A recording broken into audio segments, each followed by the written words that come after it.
राधे राधे। मेरे गुरुवर भोलेनाथ के चरणों में मेरा साष्टांग दंडवत प्रणाम है। आज का विषय है मनुष्य शरीर विवेक प्रधान है। विवेक का अर्थ है सार और असार को, कर्तव्य और अकर्तव्य को ठीक ठीक जानना। मनुष्य इस विवेक को काम में नहीं लेता, इसका विशेष आदर नहीं करता, इसीलिए वह दुख पाता है। अगर वह अपने विवेक को ठीक ठीक मानकर उसके अनुसार चले तो खुद भी निहाल हो जाए और दूसरों को भी निहाल कर दे। इस विवेक को जागृत करने के लिए ही सत शास्त्र, सत्पुरुष, गुरु, माता पिता आदि हैं। इनके ऊपर विवेक को जागृत करने की जिम्मेवारी है। इस विवेक को काम में लेने की एक खास बात है, उस पर आप ध्यान दें। साधारण दृष्टि से रुपए बहुत बड़ी चीज़ दिखते हैं, क्योंकि रुपयों से सब चीज़ें आती हैं। हम बहुत सी चीज़ें रुपयों से खरीद लेते हैं और उनसे हमारा काम चलता है। इसलिए जीवन के लिए रुपए बड़ी चीज़ दिखते हैं। हम जो जी रहे हैं, यह जीना हमें बहुत अच्छा लगता है। दुखी से दुखी प्राणी भी जल्दी मरना नहीं चाहता। अतः जीने के लिए अन्न, जल, वस्त्र आदि वस्तुएं उपयोगी हैं। हमारा जीवन निर्वाह हो जाए, हमारे प्राण बने रहें, हम निरोग रहें, हम शिक्षित बने, इसके लिए वस्तुओं की आवश्यकता है। उन वस्तुओं के लिए ही रुपयों की आवश्यकता है। रुपयों के लिए वस्तुओं की आवश्यकता नहीं है। हाँ, वस्तुओं से रुपए पैदा हो सकते हैं, परंतु रुपयों से वस्तुएं बहुत ऊंची हैं जिनसे हमारा जीवन रहता है। रुपए अन्न, वस्त्र आदि वस्तुओं के लेन देन में काम आते हैं। तात्पर्य है कि रुपए हमारे जीवन निर्वाह में साक्षात हेतु नहीं है, अर्थात जीवन निर्वाह में रुपए खुद काम नहीं आते, जबकि वस्तुएं खुद काम आती हैं। अतः रुपयों की अपेक्षा वस्तुएं अधिक मूल्यवान हैं। वस्तुओं से भी बहुत मूल्यवान हैं प्राणी, मनुष्य, पशु, पक्षी, वृक्ष। ये बहुत काम के हैं। इनके पालन से ही हमें जीवनोपयोगी वस्तुएं मिलती हैं। अतः जिनसे जीवन चले वे जीने वाले प्राणी श्रेष्ठ हैं। उन प्राणियों के लिए ही वस्तुएं हैं। प्राणियों में भी गाय बहुत श्रेष्ठ है, क्योंकि गाय का शरीर बहुत पवित्र और उपयोगी है। यहाँ तक कि उसके गोबर, गोमूत्र भी पवित्र हैं और उसके खूरों से उड़ी धूल, गोधूलि भी पवित्र है। संपूर्ण धार्मिक कार्यों में गाय का दूध, दही, घी, गोबर और गौमूत्र काम में आते हैं। गाय के गोबर और गौमूत्र से अनेक बड़े बड़े रोग दूर होते हैं। गाय का दूध जितना सात्विक होता है, उतना सात्विक दूध भैंस आदि किसी का भी नहीं होता। गाड़ी चलाने वाले जानते ही हैं कि गाड़ी का हॉर्न सुनते ही गाय सड़क के किनारे हो जाती हैं, जबकि भैंस सड़क में ही खड़ी रहती हैं। इसलिए भैंस का दूध सात्विक नहीं होता और बुद्धि को स्थूल करता है। इतनी उपयोगी और पवित्र होने पर भी गाय में परमात्म तत्व को प्राप्त करने की योग्यता नहीं है। यह योग्यता मनुष्य में ही है। इसलिए मनुष्य सभी प्राणियों से श्रेष्ठ है।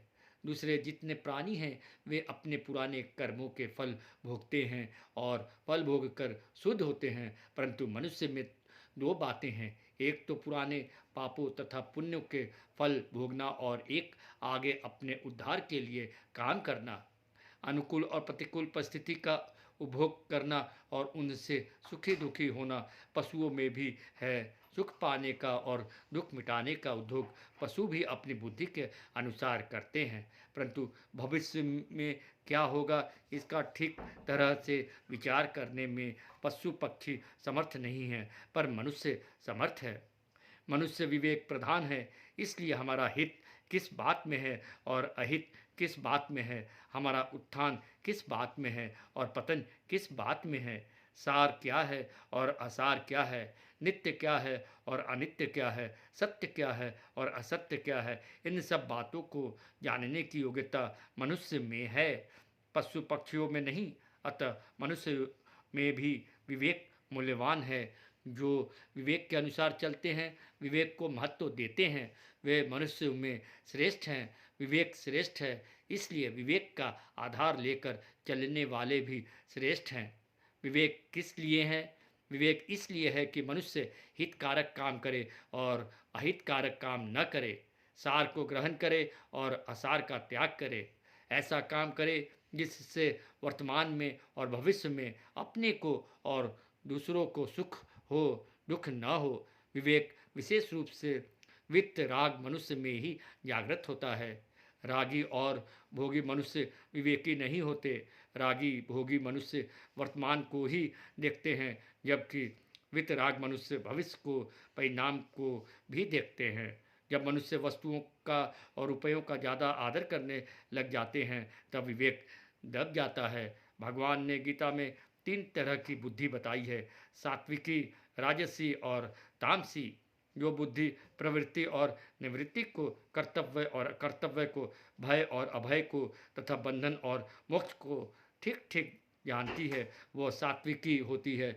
जो बुद्धि धर्म और अधर्म को, कर्तव्य और अकर्तव्य को ठीक ठीक नहीं जानती, वह राजसी होती है। जो बुद्धि अधर्म को धर्म एवं धर्म को अधर्म मान लेती है और इस प्रकार सब चीज़ों को उल्टा ही मान लेती है, वह तामसी होती है। सात्विकी बुद्धि थोड़े मनुष्यों में ही होती है। इसका अर्थ यह नहीं है कि दूसरे मनुष्यों में सात्विकी बुद्धि होती ही नहीं। सात्विकी बुद्धि को ठीक ठीक काम में लाने वाले मनुष्य थोड़े हैं। राजसी बुद्धि वाले मनुष्य बहुत हैं। तामसी बुद्धि वाले मनुष्य तो इस कलयुग में और भी अधिक हैं, जिन्हें उल्टा ही दिखता है। उल्टा दिखना क्या हुआ, वस्तुओं और प्राणियों से भी बढ़कर रुपयों को मान लिया। वे रुपयों का ही संग्रह करते हैं। रुपयों के लिए झूठ, कपट, चोरी, डकैती, मारपीट, हत्या आदि करनी पड़े तो वह भी करने के लिए तैयार हो जाते हैं। रुपयों के लिए गाय को भी मारने लगते हैं। यह बिल्कुल तामसी बुद्धि है।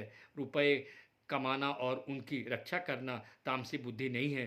प्रत्युत सत्य असत, नित्य अनित्य, सदुपयोग दुरुपयोग, हित अहित आदि का विचार छोड़कर झूठ, कपट, बेईमानी, चोरी आदि करके किसी तरह से रुपए इकट्ठा करना महान तामसी बुद्धि है। इससे क्या होगा? रुपयों का महत्व तो ज़्यादा होगा। फिर रुपए वस्तुओं के लिए नहीं रहेंगे, प्रत्युत संख्या बढ़ाने के लिए ही हो जाएंगे। वस्तुएं भी रुपए की संख्या बढ़ाने के लिए हो जाएंगी।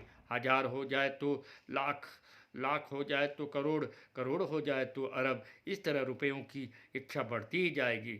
वे यह नहीं सोचते और न सोच ही सकते हैं कि इतने रुपए बढ़ाकर क्या करेंगे। न अच्छे आचरणों की तरफ विचार है, न व्यक्तियों की तरफ विचार है, न वस्तुओं की तरफ विचार है। बस केवल रुपए कमाने और इकट्ठे करने की तरफ ही विचार है। अधिक संग्रह करने से दूसरे निर्धन हो रहे हैं, इस तरफ उनकी दृष्टि ही नहीं जाती। सात्विक मनुष्य के पास थोड़े रुपए होने पर भी उसके द्वारा अपना और दूसरों का हित होता है, परंतु तामस मनुष्य के पास बहुत रुपए होने पर भी उसके द्वारा अपना और दूसरों का अहित होता है। रुपयों का को खर्च करना और रुपयों की संख्या बढ़ाना, ये 2 भाग हैं। इसमें खर्च का भाग ही अपने और दूसरों के काम आता है। जो संग्रह का भाग है वह अपने में अभिमान बढ़ाता है, जो कि अपने पतन का हेतु है और समाज में दरिद्रता, संघर्ष, ईर्ष्या, द्वेष, चोरी आदि बढ़ाता है, जो कि समाज के पतन का हेतु है। जितने भी दुर्गुण, दुराचार हैं, वे सब के सब रुपयों की संख्या बढ़ाने की दृष्टि से आते हैं। मनुष्य रुपयों से बड़ा माना जाता है, पर लोगों के हृदय में उसका आदर नहीं होता। हृदय में सब उसका निरादर और तिरस्कार करते हैं। रुपयों के कारण दबकर दूसरे मुंह से कुछ न बोले, यह बात अलग है, पर हृदय में भाव अच्छा नहीं होता। परंतु विवेकी वितराग मनुष्य का संसार में हृदय से आदर होता है। विवेक से भी ऊंचा है धर्म और सत्य तत्व। जो धर्म के पालन और सत्य परमात्म तत्व की प्राप्ति में लग जाते हैं, वे सबसे ऊंचे हो जाते हैं। सत्य की तरफ चलने वाले का सब आदर करते हैं। साधारण लोग भी आदर करते हैं, धनी लोग भी आदर करते हैं, राजा महाराजा भी आदर करते हैं, संत महात्मा भी आदर करते हैं, और तो क्या, सत्य की तरफ चलने वाले का भगवान भी आदर करते हैं। अतः सत्य सबसे बड़ा हुआ। उस सत्य की प्राप्ति के लिए ही विवेक है, विवेक के लिए ही मनुष्य हैं, मनुष्यों के लिए ही वस्तुएं हैं और वस्तुओं के लिए ही रुपए हैं। मनुष्य विवेक प्रधान है, अतः उसके लिए यह विशेष रूप से उचित है कि वह विवेक का आदर करे। विवेक को महत्व दे और विवेक से श्रेष्ठ जो सत्य तत्व है उसकी प्राप्ति में अपना समय लगाए, तो फिर मरने के बाद भी दुख नहीं होगा।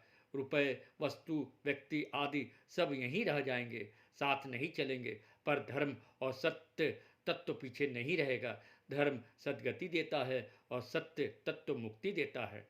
सत्य तत्व की प्राप्ति से सदा के लिए शांति हो जाएगी। उस सत्य तत्व को प्राप्त करना ही मनुष्य जन्म का खास ध्येय लक्ष्य है। उसको प्राप्त कर लिया तो मनुष्य जन्म सफल हो गया, अगर उसको प्राप्त नहीं किया तो मनुष्य जन्म सफल नहीं हुआ। खाना पीना, आराम करना, भोग भोगना आदि तो कुत्ते, सूअर और गधे भी करते हैं। इसकी कोई विशेष महिमा नहीं है। विशेष महिमा तो परमात्म तत्व को प्राप्त करने में ही है, जिसमें हमारा और दुनिया का वर्तमान में और परिणाम में बड़ा भारी हित है। गोस्वामी तुलसीदास जी जैसे जो अच्छे अच्छे महात्मा हो गए हैं, उन्होंने अपना भी कल्याण किया और दुनिया का भी कल्याण किया। उनकी वाणी से आज भी दुनिया का कल्याण होता है, पतन से बचाव होता है, शांति मिलती है, मार्गदर्शन मिलता है। ऐसा परोपकार कोई धनी से धनी व्यक्ति भी नहीं कर सकता। अतः सत्य की प्राप्ति का ही उद्देश्य मुख्य रहना चाहिए। रुपए भी सत्य की तरफ लगे, वस्तुएं भी सत्य की तरफ लगे, मनुष्य भी सत्य की तरफ लगे और विवेक भी सत्य की तरफ लगे, तब तो उन्नति है। परंतु सत्य की परवाह न करके नाशवान पदार्थों की परवाह की जाए और पदार्थों से भी अधिक रुपयों को पैदा करने और संग्रह करने को महत्व दिया जाए, तब तो पतन ही पतन है। समाज पर बुद्धिजीवों का अधिक प्रभाव पड़ता है, अतः उनका कर्तव्य है कि वे अपने विवेक को महत्व देकर सत्य तत्व की प्राप्ति में अपना जीवन लगाए। इन सबों का सार बात यह है कि धन से अधिक वस्तुओं का महत्व है, वस्तुओं से अधिक मनुष्य का महत्व है, मनुष्य से अधिक विवेक का महत्व है, विवेक से अधिक परमात्म तत्व का महत्व है। उस परमात्म तत्व की प्राप्ति में ही मनुष्य जन्म की सफलता है। जय श्री राधे श्याम।